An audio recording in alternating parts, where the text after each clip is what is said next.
4ನೇ ತರಗತಿಯಲ್ಲಿ ಕಲಿತಿರುವಂತಹ ಆತ್ಮೀಯ ವಿದ್ಯಾರ್ಥಿಗಳೇ, ವಿಷಯ ಇಂಗ್ಲಿಷ್ 4ನೇ ರೂಪಣಾತ್ಮಕ ಪರೀಕ್ಷೆ FA4 15 ಅಂಕದ ಪ್ರಶ್ನೆ ಪತ್ರಿಕೆ ಫೆಬ್ರವರಿ ತಿಂಗಳಲ್ಲಿ ನಡೆಯುವಂಥದ್ದು. ಇಲ್ಲಿ fill in the blanks with the correct answers ಬಗ್ಗೆ ನೋಡೋದಾದರೆ, I am going to the dash bread. The shepherd boy told the king to look at the students dash. This picture name.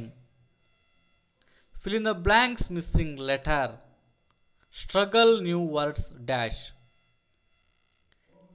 Imagine you are the poet and complete to the following passage.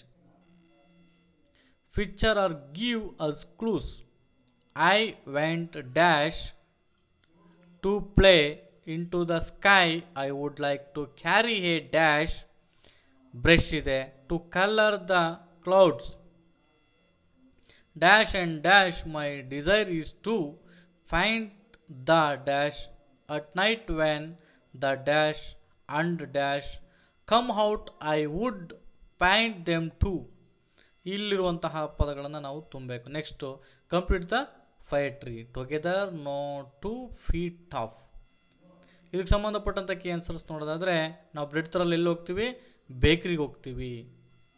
ಅವನು ಶಫರ್ಡು ಚಿಕ್ನೆಸ್ ಕೆನ್ನೆಗಳನ್ನು ನೋಡ್ಕೊಂಡು ಸ್ಟೂಡೆಂಟ್ಸ್ಗಳನ್ನ ಮುಖಗಳನ್ನು ಅಥವಾ ಕೆನ್ನೆಯನ್ನು ನೋಡ್ಕೊಂಡು ಮಾತಾಡಿದ. ಈ police ಹೆಸರು Indian traffic police. Tabla. New words a long hard fight. Next ಬಂದರೆ ಇದಕ್ಕೆ pair of wings. Brush and finds. Insight, blue, yellow, rainbow, stars, moon. ಇಷ್ಟನ್ನು ಬರೋದು ನಿಮಗೆ 5 ಅಂಕ ಸಿಗುವಂಥದ್ದು. ನೆಕ್ಸ್ಟ್ ಪದ್ಯದ ಭಾಗವನ್ನು ನೋಡೋಣ. ಇಲ್ಲಿರುವಂತಹ ಲೇಖನ ಚಿಹ್ನೆಗಳನ್ನು ನಾವು ಕರೆಕ್ಟಾಗಿ ಹಾಕಬೇಕು. ಪದ್ಯ ಭಾಗವನ್ನು ನಾವು ನೀಟಾಗಿ ಕಂಠಪಾಠ ಮಾಡಿಕೊಂಡು ಇಲ್ಲಿರುವಂತಹ ಲೇಖನ ಚಿಹ್ನೆಗಳನ್ನು ನೀವು ಕಂಪ್ಲೀಟಾಗಿ ಹಾಕಿರಿ ಮತ್ತು ಇಲ್ಲಿರುವಂತಹ ಫುಲ್ ಸ್ಟಾಪನ್ನು ಹಾಕಿರಿ ಅಂತಂದರೆ ನಿಮಗೆ 5 ಅಂಕ ಸಿಗುವಂಥದ್ದು. Thank you for watching video.